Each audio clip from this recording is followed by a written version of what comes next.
Selanjutnya, saya akan menjelaskan analisis data selama di lapangan menurut model Spratly.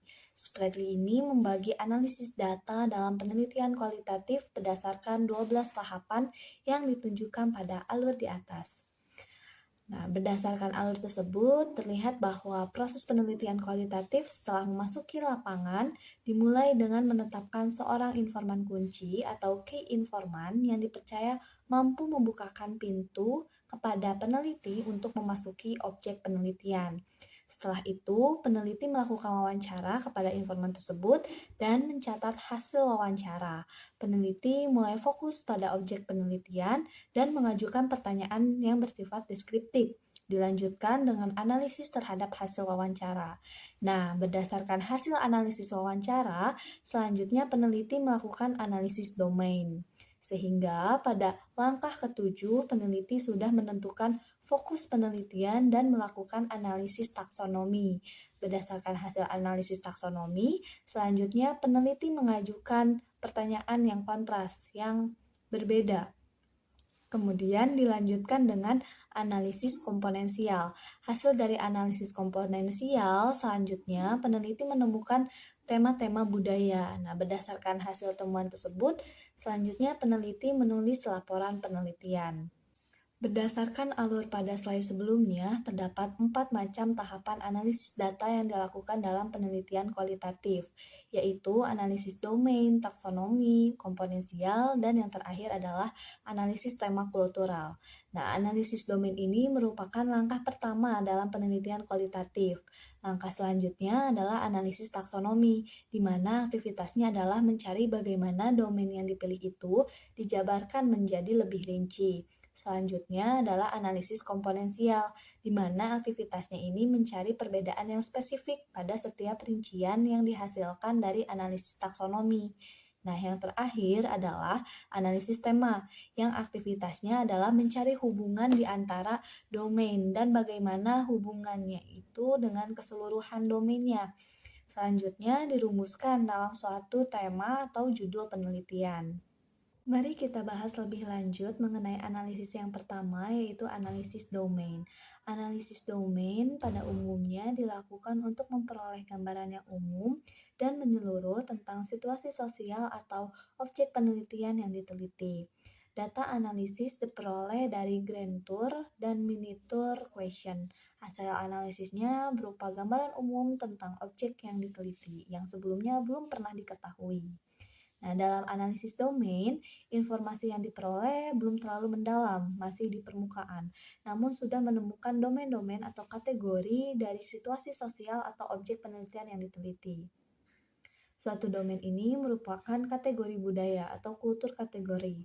Nah, yang terdiri atas 3 elemen, yaitu cover term atau nama suatu domain budaya, included term atau nama-nama yang lebih rinci yang ada pada suatu kategori, dan semantic relationship atau hubungan semantik. Nah, mencari hubungan semantik ini merupakan hal yang penting untuk menemukan berbagai domain.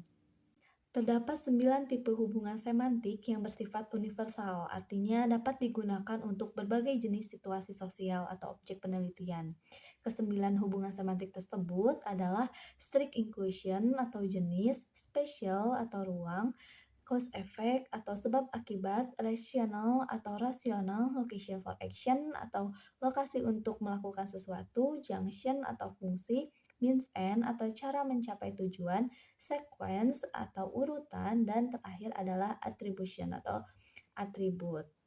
Untuk memudahkan dalam melakukan analisis domain terhadap data yang telah terkumpul dari observasi dan dokumentasi, maka sebaiknya menggunakan lembaran kerja analisis domain atau domain analysis worksheet seperti pada contoh. Nah, ini merupakan contoh analisis hubungan pendidikan kejuruan. Misalnya, tipe hubungan semantiknya adalah jenis atau strict conclusion. Nah, bentuk hubungannya yaitu X adalah jenis dari Y. Lalu, contoh kalimat hubungan semantiknya yaitu SMK adalah jenis pendidikan kejuruan. Melalui lembar kerja tersebut, semua included term atau rincian domain yang sejenis dikelompokkan, lalu dimasukkan ke dalam tipe hubungan semantik yang mana. Setelah itu, barulah dapat ditentukan masuk ke dalam domain apa.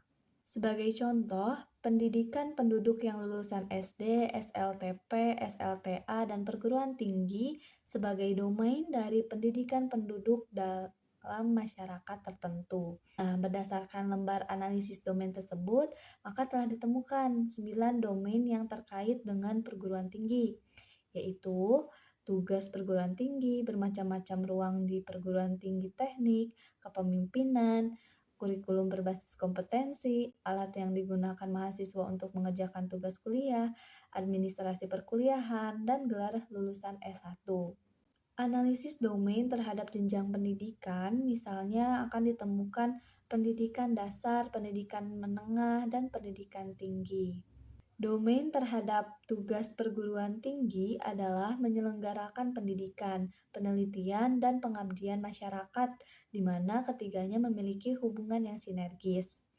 Setelah peneliti melakukan analisis domain sehingga ditemukan domain-domain atau kategori pada situasi sosial tertentu, maka selanjutnya domain yang dipilih oleh peneliti ditetapkan sebagai fokus penelitian. Lalu perlu diperdalam lagi melalui pengumpulan data di lapangan. Pengumpulan data ini dilakukan secara terus-menerus melalui pengamatan, wawancara mendalam, dan dokumentasi sehingga data yang terkumpul menjadi banyak. Oleh karena itu, pada tahap ini diperlukan analisis lagi yang disebut dengan analisis taksonomi. Analisis taksonomi adalah analisis terhadap keseluruhan data yang terkumpul berdasarkan domain yang telah ditetapkan. Dengan demikian, domain yang ditetapkan menjadi cover term oleh peneliti dapat diurai secara lebih rinci dan mendalam melalui analisis taksonomi ini. Hasil analisis taksonomi dapat disajikan dalam bentuk diagram kotak atau box diagram, diagram garis dan simpul, lines and node diagram, dan outline. Dalam analisis taksonomi, yang diurai adalah domain yang telah ditetapkan menjadi fokus. Melalui analisis taksonomi, setiap domain dicari elemen yang serupa atau serumpun. Ini diperoleh melalui observasi dan wawancara serta dokumentasi yang terfokus.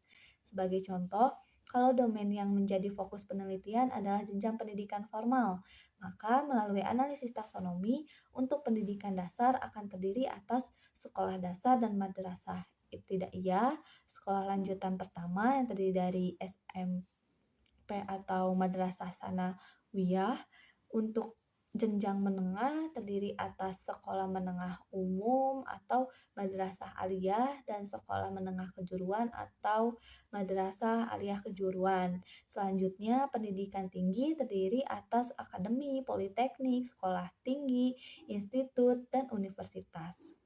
Pada analisis komponensial, yang dicari untuk diorganisasikan dalam domain bukanlah keserupaan dalam domain, tetapi justru yang memiliki perbedaan yang kontras. Data ini dicari melalui observasi, wawancara, dan dokumentasi yang terseleksi. Dengan teknik pengumpulan data yang bersifat triangulasi tersebut, sejumlah dimensi yang spesifik dan berbeda pada setiap elemen akan dapat ditemukan. Sebagai contoh, dalam analisis taksonomi telah ditemukan berbagai jenjang dan jenis pendidikan. Berdasarkan jenjang dan jenis pendidikan tersebut, selanjutnya dicari elemen yang spesifik dan kontras pada tujuan sekolah, kurikulum, peserta didik, tenaga kependidikan, dan sistem manajemennya. Pasti di setiap jenjang tersebut berbeda ya. Nah, pada gambar itu ditunjukkan contoh analisis data kualitatif tentang jenjang pendidikan di Indonesia yang meliputi analisis domain yang menghasilkan jenjang pendidikan dasar, menengah, dan tinggi, kemudian analisis taksonomi yang menghasilkan jenjang dan jenis sekolah, dan analisis komponensial yang diharapkan mampu memperoleh data yang spesifik dan kontras pada setiap jenis dan jenjang pendidikan pada aspek tujuan sekolah, kurikulum, peserta didik, tenaga kependidikan, dan sistem manajemen pendidikan yang digunakan. Terakhir, analisis tema budaya. Analisis tema atau discovering cultural themes sesungguhnya merupakan upaya mencari benang merah yang mengintegrasikan lintas domain yang ada. Dengan ditemukan benang merah dari hasil analisis domain, taksonomi, dan komponensial tersebut, maka selanjutnya akan tersusun suatu konstruksi bangunan situasi sosial atau objek penelitian yang sebelumnya masih gelap atau remang-remang dan setelah dilakukan analisis, maka menjadi lebih terang dan jelas. Analisis data kualitatif ini pada dasarnya ingin memahami situasi sosial menjadi bagian-bagian, hubungan antar bagian, dan hubungannya dengan keseluruhan. Jadi ibaratnya seorang peneliti arkeologi menemukan batu-batu pondasi, tiang, pintu, kerangka atap, genting, dan akhirnya dapat dikonstruksikan menjadi jenis rumah tertentu sehingga rumah tersebut dapat diberi nama.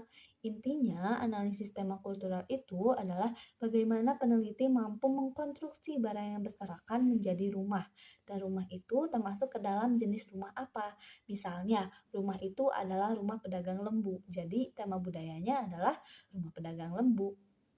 Dalam penelitian kualitatif yang baik, justru judul laporan penelitian tidak akan sama dengan judul dalam proposal.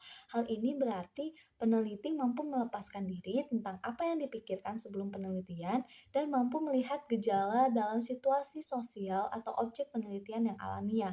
Lebih mampu memperhatikan kondisi yang sebenarnya terjadi di lapangan, tidak terpengaruh oleh pola pikir sebelum peneliti ke lapangan. Dengan menemukan judul baru dalam laporan penelitian, berarti peneliti telah melakukan analisis tema dan temanya diwujudkan dalam judul penelitian.